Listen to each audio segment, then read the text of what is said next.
శ్రీమాత్రే నమః.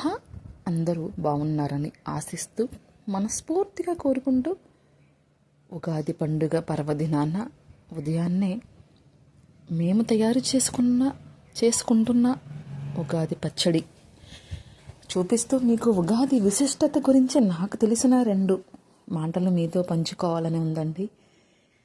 ఉగాది పండుగ అంటేనే మనకి నూతన సంవత్సరం. పురాణ గాథల్లోకి వెళ్ళినట్లయితే ఈరోజు యుగం ప్రారంభమైన రోజని మనకి పెద్దలు చెబుతూ ఉంటారు. అందుకే నూతన సంవత్సరం మన తెలుగు సాంప్రదాయంలో మనకి ఇదే కదండి. అలాంటి ఉగాది పండుగ రోజున అభ్యంగన స్నానం ఆచరించి నూతన వస్త్రములను ధరించి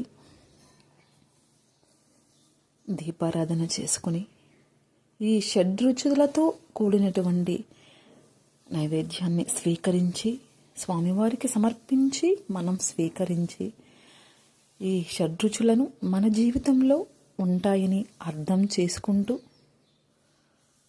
అలాంటి మహిమాన్వితమైన శాస్త్రానికి మన సాంప్రదాయానికి అర్థాన్ని చెబుతున్న ఈ పండుగను విశేషంగా మనం జరుపుకోవడం అనేది మన అదృష్టంగా భావించాలండి. మన సాంప్రదాయాలు, మన విశిష్టతలు మన పిల్లలకు తెలియజేయాలి కదా. ఎంత నాగరికత వచ్చినా సరే మన పండుగలు, పూజలు, విశిష్టత వాళ్ళకి అర్థం అవ్వాలి కదండి. జనవరి 1వ తారీఖు అన్నంత తెలిసినంతగా పిల్లలెవరికి ఇప్పుడు నూతన సంవత్సరం విశేషం తెలియడం లేదు. మనమే కదా తెలియచెప్పాలి.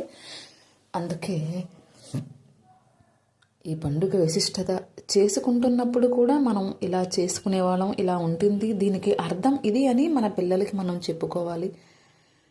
పండుగ వెనుక శాస్త్రాన్ని, పద్ధతిని మన సంతానానికి, మన మనవలకి, మన అందరికీ తెలియచేయాల్సిన బాధ్యత మన మీద ఉంటుంది కదండి. అలా తెలియచేస్తూ పండుగలను మన పిల్లలతో కలిసి ఆచరించుకుంటే దానికి ఒక అర్థం ఉంటుంది. అలాగే పంచాంగ శ్రవణం అనేది చాలా విశేషంగా పల్లెటూర్లలో ఇంకా గుడి వద్దర అందరూ కూర్చుని సాయంత్రం సమయంలో పంచాంగ శ్రవణం చేసుకుంటారండి. వర్షాలు ఎలా ఉంటాయి, పంటలు ఎలా ఉంటాయి, రైతులకు ఎలా ఉంటుంది, ఉద్యోగస్తులకు ఎలా ఉంటుంది అని గ్రామ పురోహితులు గ్రామస్తుల్లో ఉన్న వారందరికీ తెలియజేస్తారండి. ఇవన్నీ మనం పాటించాలి, తెలుసుకోవాలి. వైపరీత్యాలు కూడా మనకి పంచాంగం వల్ల ముందుగానే తెలుస్తూ ఉంటాయి.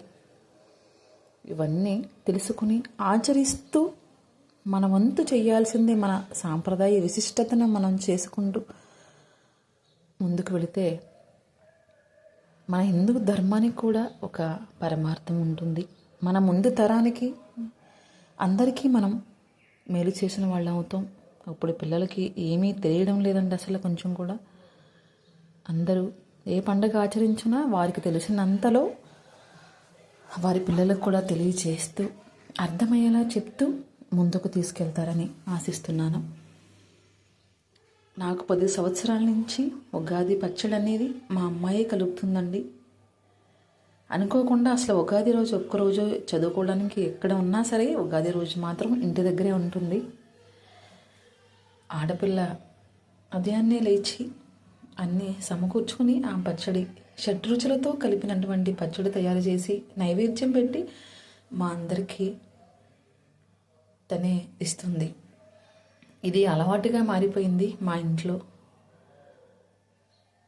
ఇలా అందరూ బాగుండాలని మనస్ఫూర్తిగా కోరుకుంటూ నా ఛానల్ని ముందుకు తీసుకెళ్తారని ఆశిస్తున్నానండి.